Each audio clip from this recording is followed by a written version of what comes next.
Hello, नमस्कार दोस्तों, कैसे हैं आप सभी लोग? आशा करता हूँ आप सभी लोग अच्छे होंगे और अपनी-अपनी पढ़ाई कर रहे होंगे। जैसा कि आप लोगों को मालूम है, हमने चला रखे हैं जो टॉप मोस्ट क्वेश्चन आते हैं, जो सॉर्ट करके चीज़ों को निकाला गया है, ठीक है? वही क्वेश्चन टाइप में लाके हम आप लोगों को दिखा रहे हैं और ये आपके बहुत ही काम आने वाली चीज़ें हैं।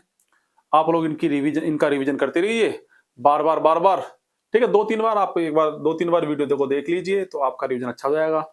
तो बढ़ते हैं दोस्तों आज अगली क्लास में पॉलिटी की। जैसे कि हमारा पहला क्वेश्चन है राजनीतिक विज्ञान या पॉलिटी कहते हैं जिसको, ठीक है? लोक सेवा आयोग के सदस्यों तथा महाधिवक्ता की नियुक्ति कौन करता है दोस्तों? तो राज्यपाल का मुख्यमंत्री की सलाह तो राज्यपाल मुख्यमंत्री की सलाह पर दोस्तों लोक सेवा आयोग के सदस्यों की नियुक्ति करता है, ठीक है? संविधान के मसौदे में निर्वाचित राज्यपालों के प्रावधानों की मूल योजना को छोड़ दिया गया था। क्योंकि भैया संविधान के मसौदे में निर्वाचित राज्यपालों के प्रावधानों की मूल योजना को छोड़ दिया गया था। क्यों छोड़ दिया गया था दोस्तों? क्योंकि इसका तात्पर्य होता है एक दूसरा निर्वाचन। भाई दूसरा निर्वाचन करना पड़ेगा, अलग से इलेक्शन कराना पड़ेगा और निर्वाचित राज्यपाल अपने को मुख्यमंत्री से बड़ा मानता। हाँ भैया, बड़ा तो मानने लगता। जब जीत के आता, अगर वो इलेक्शन लड़के जाता राज्यपाल, तो फिर तो मुख्यमंत्री को क्या मानता? कुछ नहीं मानता। तो राज्यपाल को संसदीय प्रणाली के अधीन ही कार्य करना था और संसद के अधीन ही राज्यपाल को काम करना था। और अगर वो चुन के जाता तो राज्य का अपना स्पेशल कैंडिडेट होता नहीं होता, तो केंद्र का कुछ इतनी का केंद्र के अधीन होता ही नहीं, या फिर विधानमंडल के अधीन होता या नहीं, विधानसभा और विधानमंडल के अधीन होता। तो ये ध्यान रखेंगे। तो इसलिए राज्यपाल को संसदीय प्रणाली के अधीन होना था। तो होना किसके अधीन था? उसको संसद के अधीन, ठीक है? बात समझ में आई नहीं? तो इसीलिए संविधान मसौदे में इसका प्रावधान, संविधान के मसौदे में निर्वाचित राज्यपाल के प्रावधानों की मूल योजना को छोड़ दिया गया था, ठीक है दोस्तों?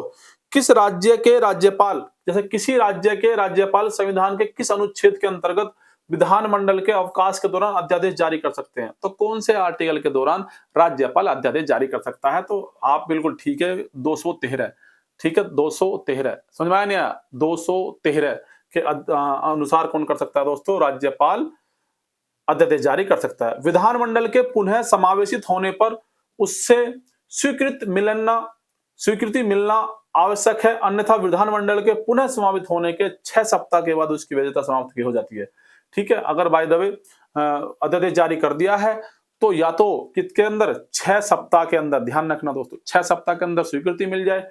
किससे मिल जाए दोस्तों? विधानमंडल से, है नहीं? विधानसभा और विधान परिषद दोनों मिलकर विधानमंडल बनाते हैं ना। विधानसभा, विधान परिषद, राज्य में क्या होती है दोस्तों? विधानसभा, विधान परिषद और राज्यपाल, तो बनाते हैं विधानमंडल, ठीक है? और संसद राष्ट्रपति और लोकसभा और राज्यसभा, ठीक है? ये मिलकर बनाते हैं। तो ध्यान रखना, तो 6 सप्ताह के बाद उसकी वैधता समाप्त हो जाती है। राज्य विधानमंडल की अगर दोस्तों बात करते हैं, तो संविधान के डैश के अनुसार किस राज्य के विधानमंडल एक सदनीय या द्विसदनीय होगा? तो अनुच्छेद 168 फर्स्ट के तहत, 168 फर्स्ट के तहत राज्य के विधानमंडल एक सदनीय या द्विसदनीय होगा। एक आर्टिकल याद रखेंगे। द्विसदनात्मक विधानमंडल की स्थिति में डैश उच्च सदन और डैश निम्न सदन है। तो जैसे विधान परिषद, तो विधान परिषद है उच्च सदन और विधानसभा है निम्न सदन, अगर राज्य की बात करते हैं। और केंद्र की बात करते हैं दोस्तों, तो लोकसभा है निम्न सदन और राज्यसभा है उच्च सदन। आप लोगों को पढ़ाया था उस टाइम पे।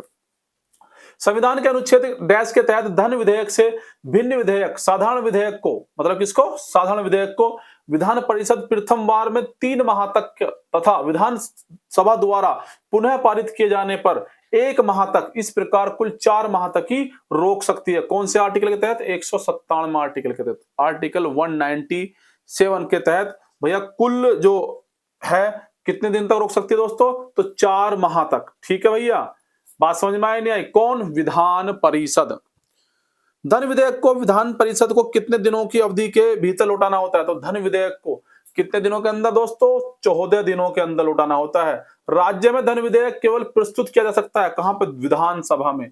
तो धन विधेयक सिर्फ विधानसभा में प्रस्तुत किया जा सकता है और केंद्र में लोकसभा में। संविधान के डैश के अनुसार धन विधेयक विधान परिषद में पुनः स्थापित नहीं किया जाएगा। तो आर्टिकल 198 के फर्स्ट के अनुसार, किसके अनुसार दोस्तों? आर्टिकल 198 के फर्स्ट के अनुसार। वर्तमान में देश में कितने राज्यों में द्विसदनात्मक विधायिका विधानसभा और विधान परिषद अस्तित्व में है? कितने में दोस्तों? 6 राज्यों में है, जिसमें विधानसभा भी और विधान परिषद भी है, क्योंकि सभी राज्यों में विधानसभा विधान परिषद नहीं है दोस्तों, है नहीं? क्योंकि विधानसभा तो ज्यादातर है लेकिन विधान परिषद नहीं है। अब किस किस में है? दोनों है, विधानसभा विधान परिषद भी। जैसे एक राज्य है आंध्र प्रदेश, बिहार दोस्तों, महाराष्ट्र में है, कर्नाटक में भी है, तेलंगाना में भी है और उत्तर प्रदेश में भी है। तो आप ध्यान रखेंगे, आंध्र प्रदेश, बिहार, महाराष्ट्र, तेलंगाना, उत्तर प्रदेश और कर्नाटक। ठीक है दोस्तों, ये बात ध्यान रखेंगे आप, 6 राज्यों में है। डैश के अनुसार विधानसभा का सदस्य बनने के लिए न्यूनतम आयु 25 वर्ष है, जबकि विधान परिषद की सदस्यता प्राप्त करने के लिए न्यूनतम आयु कितनी दोस्तों? 30 वर्ष होनी चाहिए। अनुच्छेद 173 का ख ये बोलता है।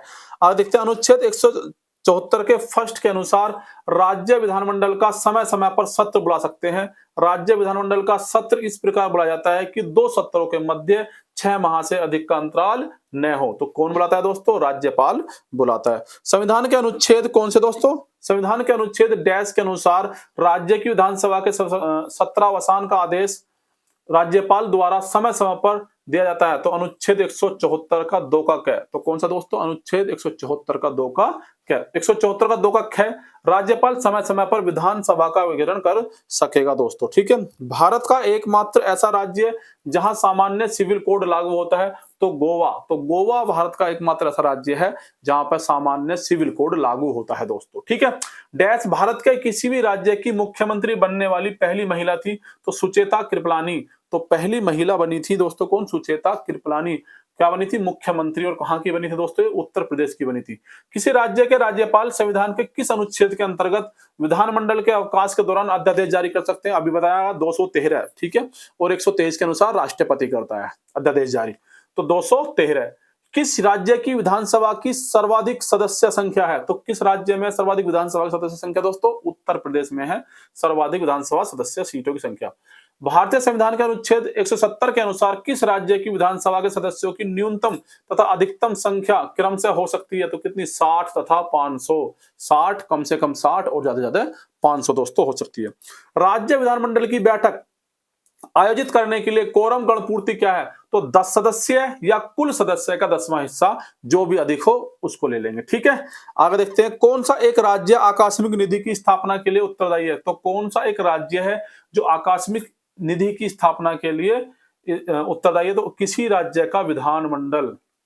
कौन सा राज्य? नहीं, कुछ गलत लिख दिया। कौन एक राज्य की, अच्छा, कौन सा राज्य दोस्तों? कौन एक, क्या है दोस्तों? कौन एक राज्य की आकस्मिक निधि की स्थापना के लिए उत्तरदायी है? तो राज्य का विधानमंडल। आकस्मिक निधि के लिए क्या है?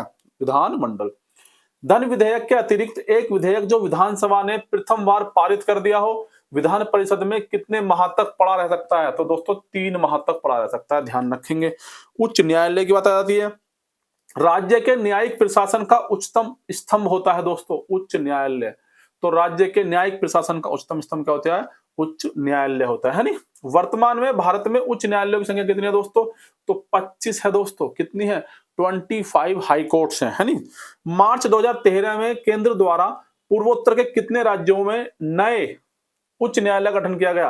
तो दोस्तों 3 का करा गया था सन 2013। 13 3 3, ठीक है, ध्यान रखेंगे। कहां? मेघालय, मणिपुर और त्रिपुरा। मेघालय, मणिपुर और त्रिपुरा में 3 नए हाई कोर्ट बनाए गए थे। ठीक है, मार्च 2013 में। ऐसा संघ राज्य क्षेत्र जिसके पास अपना उच्च न्यायालय है, तो ऐसा कौन सा संघ राज्य? यूटी है, यूनियन टेरिटरीज है, जिसके पास खुद का हाई कोर्ट है दोस्तों, तो वो है दिल्ली तथा जम्मू कश्मीर। ये बात ध्यान रखेंगे।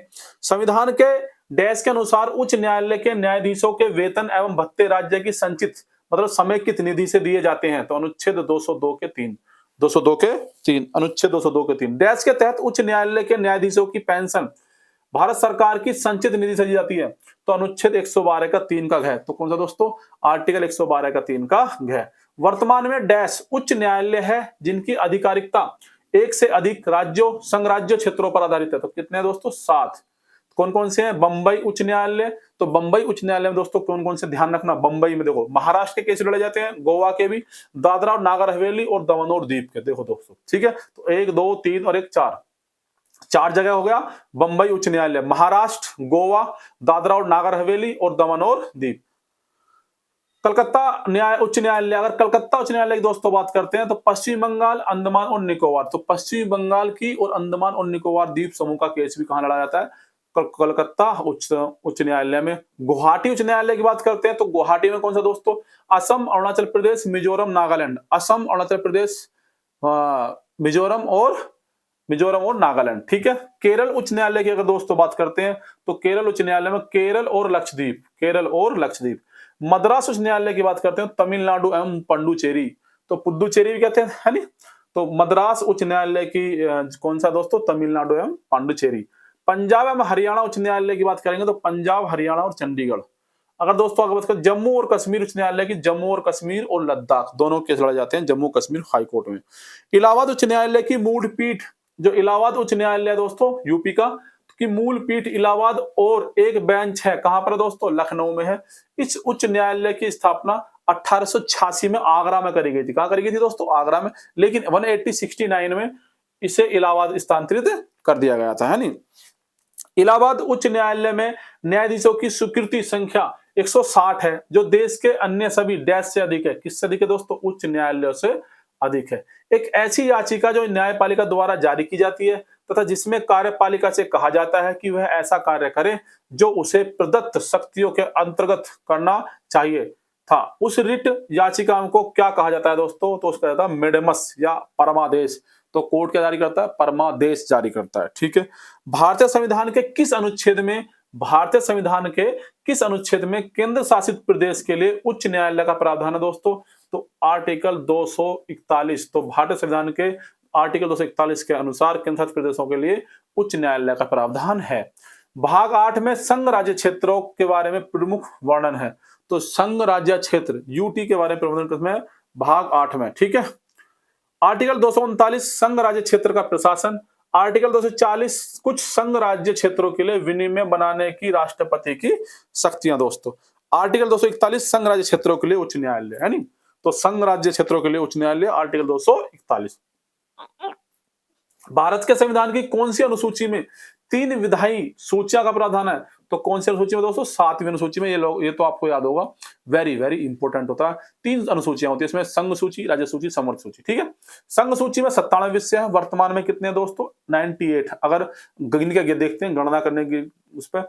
और संघ सूची पर जो कानून बनाता है दोस्तों, केंद्र सरकार बनाती है, संघ बनाता है नी। कौन बनाता है? संघ बनाता है, केंद्र सरकार कानून बनाती है। राज्य सूची की अगर दोस्तों बात करते हैं 66 विषय हैं, वर्तमान में 59। तो 66 विषय थे और गणना करने पर 59 है दोस्तों। और राज्य सूची पर कानून जो बनाएगा दोस्तों, कौन बनाएगा? राज्य सरकार कानून बनाएगी। अगर बात करते हैं दोस्तों समवर्ती सूची की, किसकी बात करते हैं? समवर्ती सूची की। तो विषय कितने हैं? 47। कितने विषय दोस्तों? 47 है। और गणना की दृष्टि से 52 है दोस्तों। कितने हैं? 52। और कानून बनाने का अधिकार संघ तथा राज्य दोनों को है। कार्यकारी न्यायाधीशों की नियुक्ति की जाती है। तो कार्यकारी न्यायाधीशों की नियुक्ति कौन कहा जाती है? उच्च न्यायालय में, ठीक है। उच्च न्यायालय के द्वारा कार्यकारी न्यायाधीशों की नियुक्ति करता है। कौन करता है दोस्तों? राष्ट्रपति करता है, आपके विवेक अनुसार। अगर कोई किसी कोर्ट का अगर जज कहता है कि इसमें क्या है, जजों की संख्या कम हो रही है, या किसी सपोज कीजिए कि कोई जज बीमार हो गया या कहीं किसी इमरजेंसी काम से जाना पड़ गया, तो उसके लिए कार्यकारी न्यायाधीश की नियुक्ति कौन करता है दोस्तों? राष्ट्रपति द्वारा की जाती है, ठीक है दोस्तों। तो कल देखेंगे केंद्र राज्य संबंध। आज के लिए इतना ही दोस्तों, मिलते हैं नेक्स्ट क्लास में। अगर वीडियो पसंद आई हो तो लाइक करें, शेयर करें और चैनल को सब्सक्राइब करें। Thank you, tata, bye bye.